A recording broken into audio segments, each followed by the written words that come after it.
This is a demonstration of the General Motors Hydra-Matic 6L80 automatic transmission. This transmission is used in 2007 and newer Chevrolet Corvettes and Chevrolet and GMC half-ton pickup trucks. This transmission replaces the 4L60E and the 4L65E and the 4L70E that were used in our trucks and in the Corvette. This is a 6-speed rear-wheel drive automatic transmission. The Corvette had the transmission mounted in the back of the car so that the car would have a 50-50 weight ratio, and the trucks in the front traditional location. This transmission is a complex transmission. It has two planetary gear sets to achieve our 6 forward gears and reverse. However, the rear gear set that you can see right here, this is the Planet Carrier, and the Planet Carrier inside of this has 2 sun gears. One sun gear they call this is the output planetary carrier, but they have a front sun gear that you can see is turning the front planet gears, and then they have a rear sun gear.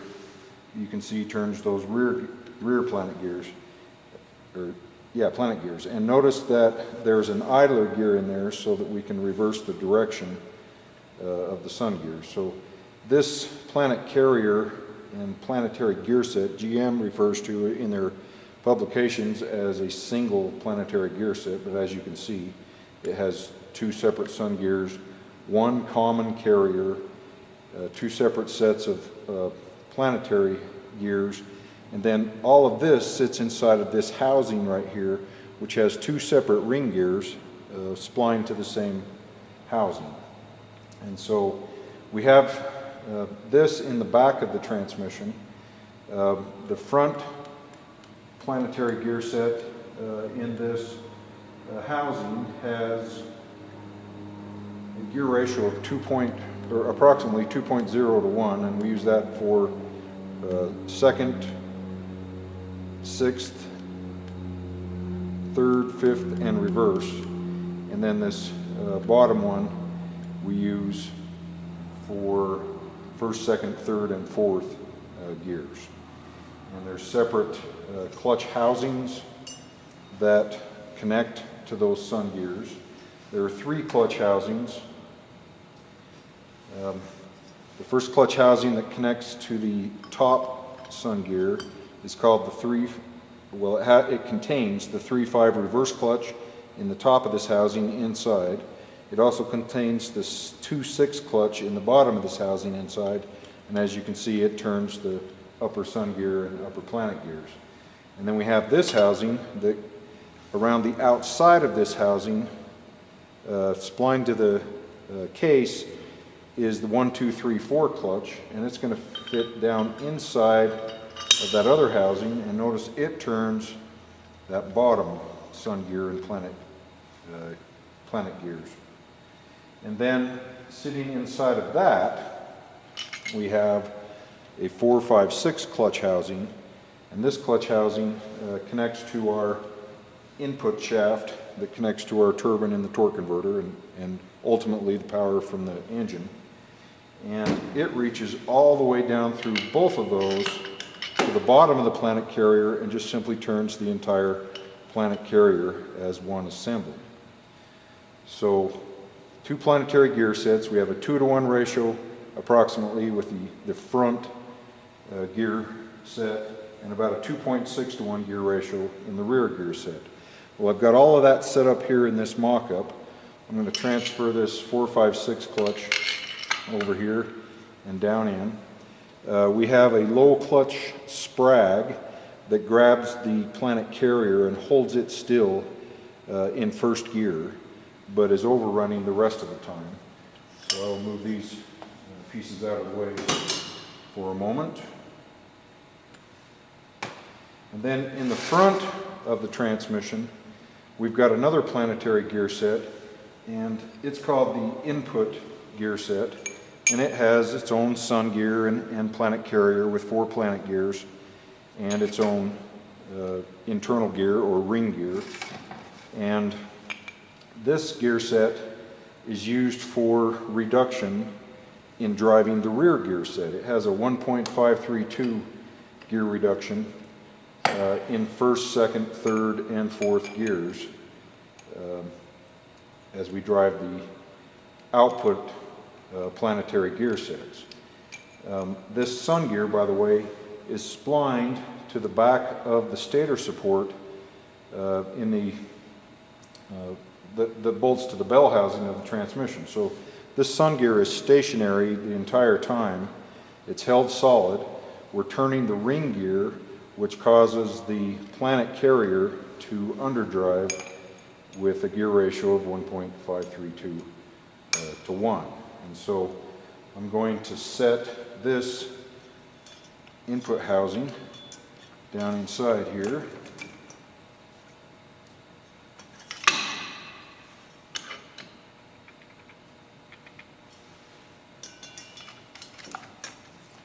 Get it lined up.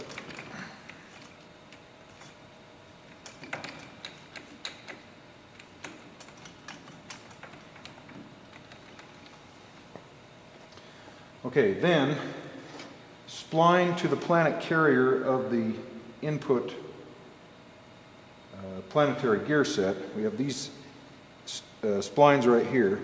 This rotating clutch housing contains the clutches, except I've got them removed right now, of the 1, 2, 3, 4 clutch, and this is going to rotate with the planet carrier. So when the planet carrier rotates, this housing will connect to this housing here, which goes down to that rear sun gear. And if we have the 3-5 reverse clutch applied, it'll connect to this housing, which drives the front sun gear of the output housing, so, or of the output gear set. So I'm going to set this down on and get it splined to the planet carrier. Off to the side over here, I have a couple of screws that I can screw in to connect this housing to the clutch housings inside to simulate the clutches of the transmission being applied. So in a typical clutch pack, we have alternating steel and fiber plates that are compressed together to lock the two housings together. In this case, I'm just going to run in a little sheet metal screw to simulate that. Obviously, we don't use screws like this in real transmission operation. And this transmission is a teaching transmission, so it'll never be used in a real vehicle, so I don't mind having a few screws in it for demonstration purposes. Then, sitting on top of this to hold that input sun gear, we have the bell housing and stator support. I'll get my assistant to help me here. There we go. And if you'll come on over here and hang on. The stator support does not move, and so this bell housing obviously is bolted to the engine or the torque tube, like on the Corvette, the engine on the trucks, and so this holds still. It's splined to that input sun gear, and now we've got the entire stack up of the 6L80, and they don't use the E anymore. It's not a 6L80E, it's a 6L80. The E used to stand for an electronically controlled transmission. Well, all of our transmissions are electronically controlled now, so they've dropped the E. There's also a 6L90 that's a beefed up version of this. I'm not sure exactly what the changes are, but I suspect there's maybe an additional clutch plate here and there to help strengthen it. There's also a 6L45 and a 6L50, a 6-speed patterned after this same stack up for lighter duty applications. This transmission typically goes with larger V6s and V8s, clear up to like a 6-liter V8 is the torque rating on this. The 6 indicates it's a 6-speed, the L indicates it's longitudinally mounted, and the 80 is its torque rating. And just to give you an idea of what that compares to, years ago we had a Turbo Hydra-Matic 400, and it was later called the 3L80. And so this has about the same torque capacity as the old Turbo Hydra-Matic 4L or Turbo Hydra-Matic 400, which was the 3L80, and then they took that 3L80 and put an overdrive unit in front of it and called it the 4L80E, and then this transmission is replacing that, along with the Allison transmission for even more heavy-duty applications like with the Duramax. And I've got a separate video on the Allison 1000 transmission. So what I want to do is take you through all the forward gears and reverse gear to show you the power flow through this transmission. The stack up, once again, we've got a 1, 2, 3, 4 clutch pack, a 3, 5 reverse clutch pack. These are rotating clutches that when I turn the input shaft, which is where the torque converter normally would turn, the turbine in the torque converter, these will rotate. This housing here, the 3-5 reverse clutch can connect to it and rotate it, or the 2-6 clutch can act like a brake and stop it from rotating, just depending on which gear we're in. Obviously the name of the clutches tells you which gear they're used in. And then down here we have the low clutch sprag. A sprag is a one-way device that will hold the engine power and torque in one direction but not hold in the other. And there's also a low and reverse clutch that comes on in reverse and manual first gears. And then of course we have the 2 planetary gears down here, or 2 planetary gear sets. And here's our parking gear that's splined to the output shaft that goes down below your view here in this video. Just think of this parking gear as when it rotates, it's going to rotate the same speed and direction as the rear drive shaft or propeller shaft, depending on what you want to call it. And so we're going to use that sticker there versus the input shaft to calculate our gear ratios. Okay, so the first gear I want to show you is reverse. For reverse, we need the 3-5 clutch applied. That'll connect power from the turbine through the input gear set, which has about a 1.53 to 1 gear ratio reduction. And then I'm going to hang on to the low sprag with the low and reverse clutch. And then it'll also go through the output gear set for an overall gear ratio of 3.064 to 1. So I'm going to turn the input shaft and watch the parking gear sticker. I should get a little over, just barely, 3 turns of the input to 1 turn of the output, but in the opposite direction. Our engine spins clockwise as viewed from the front of the engine. So here we go. So our parking gear spinning backwards. There's 1, 2, and 3 turns of the input to 1 turn of the output. So there's our reverse gear ratio on this transmission. Now, in park and neutral, the only clutch that's applied is the low and reverse clutch. So that doesn't matter because there's no power flow through any of these input clutches. Well, let's go to first gear. For first gear, we need the 1, 2, 3, 4 clutch applied. So I'm going to loosen up the screw for the 3-5 reverse clutch, and I'm going to run in the 1, 2, 3, 4. Right there. And we're going to need to hold the low clutch sprag. So for first gear, which is a gear ratio of 4 to 1, this is a very low first gear. That's pretty good for trucks and acceleration, lots of torque multiplication. So 4 turns of the input to 1 turn of the output. Here we go. There's 1, 2,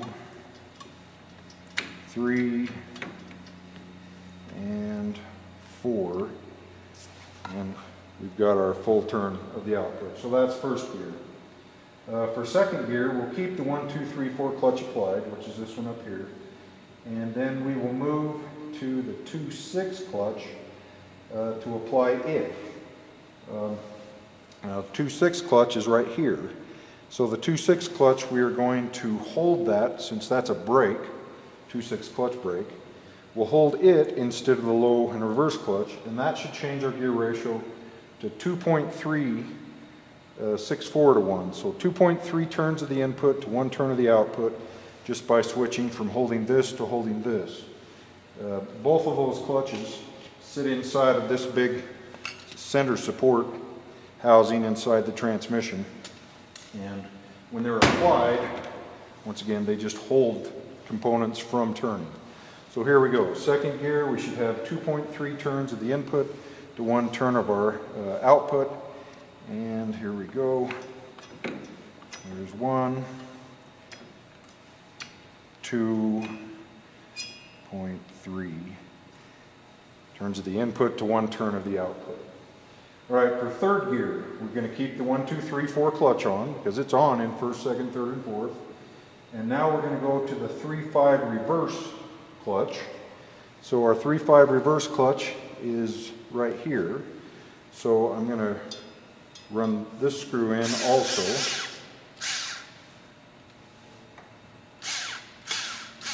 Right there. Third gear, we should have a gear ratio of 1.532 to 1. So what we're doing is we're turning both sun gears in the final drive, not the final drive, in the output planetary gear set, which locks that up with a 1-to-1 ratio, and we're left with the input planetary gear set gear ratio of 1.532. So we're not going to hold anything in third, we're just going to drive the 2 sun gears, and we should get a gear ratio of 1.532. So here we go. There's 1.5 turns of the input to 1 turn of the output. That was our third gear. Now to go to fourth gear, we're going to release the 3/5 reverse clutch and apply the 4/5/6 clutch. Well, the 3/5 reverse clutch is right here, so let me back it off just a little bit.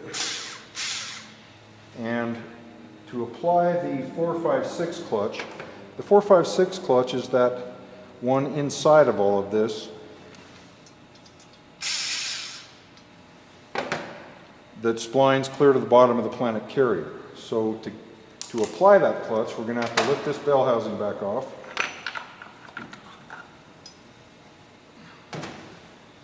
Lift out our input housing.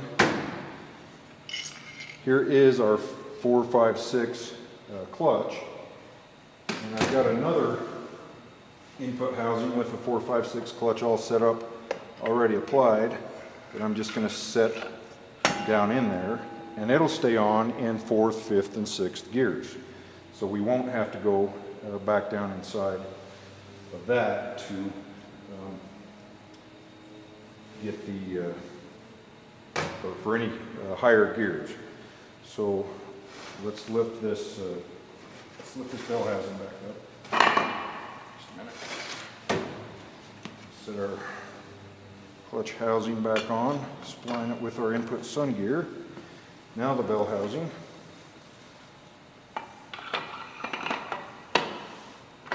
And there we go.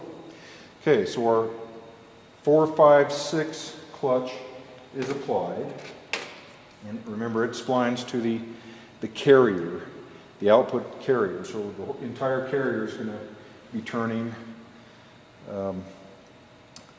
as driven by the input gear set. The input gear set is going to have a 1.53 reduction, but then the output has a little bit of an overdrive, and so the combined ratio is 1.152.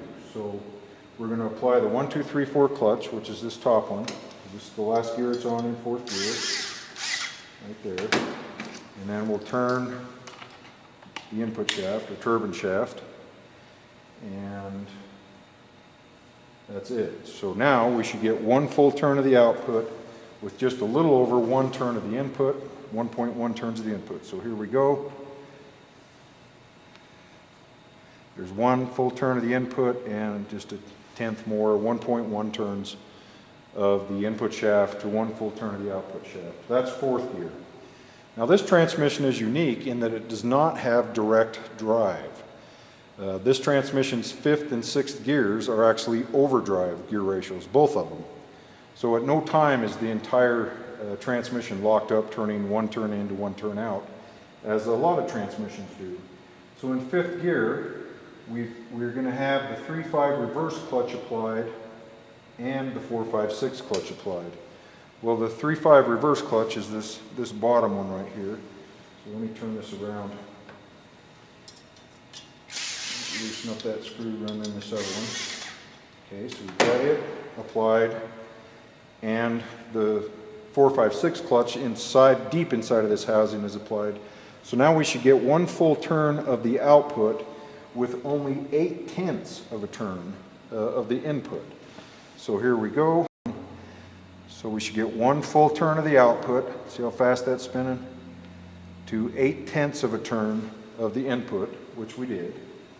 And then our last gear, 6th gear, or double overdrive, we're going to have the 3/5 clutch released. So let me loosen up this screw just a little bit. And we will apply the 2/6 clutch, which is a brake, as applied from that center support housing. So I'm going to hang on to this 2/6 clutch to keep it, or clutch housing to keep it from turning. We should get 1 full turn of the output shaft with only 6/10, almost 7/10, 0.667 to 1 gear ratio on the output. So I'm going to hang on to the 2/6 clutch and keep it from turning. I'm going to turn the input, and the output is really spinning fast, as you can see. We got 1 full turn of the output with only 6/10, 7/10 of a turn on the input. So this has been a demonstration of the Hydra-Matic 6L80 automatic transmission. It's a very heavy duty, been a very good, reliable transmission so far since it came out in 2007. And as I mentioned, it has a few other versions, a 6L90 that's a little more heavy duty, and then a 6L45 and a 6L50 that are a little more light duty.